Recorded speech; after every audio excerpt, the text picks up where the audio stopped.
ఇచ్చేసి అంత శక్తివంతమైన ప్రతిపక్షాన్ని కూకటి వేలతో పెరిగించినాడంటే రాత్రి పొరలు కష్టపడిన ప్రతి తెలుగుదేశం పార్టీ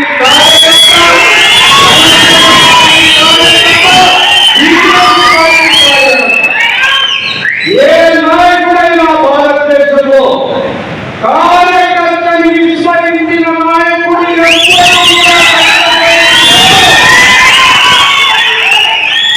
నా యొక్క కోరిక, నా యొక్క నేను 100% ఈరోజు సమావేశానికి రాకుండా అనుకున్నాను సార్.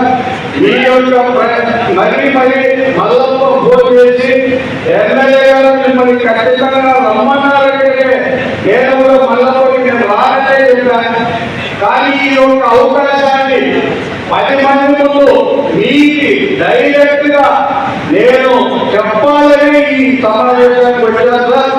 దయచేసి పార్టీ కార్యకర్తల్ని, బీజేపీ పార్టీ కార్యకర్తల్ని, జనసేన పార్టీ కార్యకర్తల్ని, తెలుగుదేశం పార్టీ కార్యకర్తల్ని కూడా చూసుకోవాల్సిన బాధ్యత మీ మీదే ఉన్నది సార్.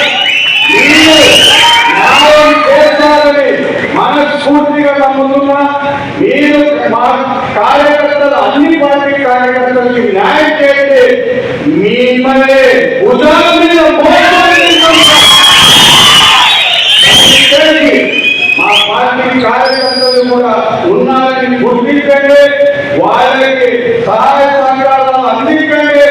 వాళ్ళ నాయకత్వాన్ని మీరు బలోపేతం చేస్తే మీరు అంచెలంచెలుగా ఇక్కడి నుంచి ఢిల్లీ దాకా కూడా వెళ్తారని నేను ఓపెన్గా మాట్లాడే అలవాటు సార్. సభాముఖంగా ఏదైనా తప్పులు మాట్లాడితే కూడా ఇక్కడ ఉన్న పెద్దలు అందరూ కార్యకర్తలు ఏ ఒక్క విషయంలో నేను తప్పు మాట్లాడితే దయచేసి నన్ను క్షమించండి. కానీ కార్యకర్త అనేవాడిని గుర్తించండి.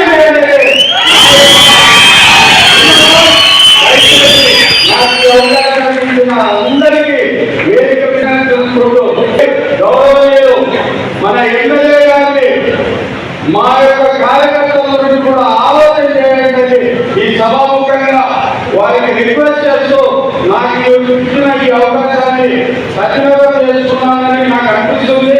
అందుకే నేను సెలవు తీసుకుంటున్నాను. జై తెలుగు.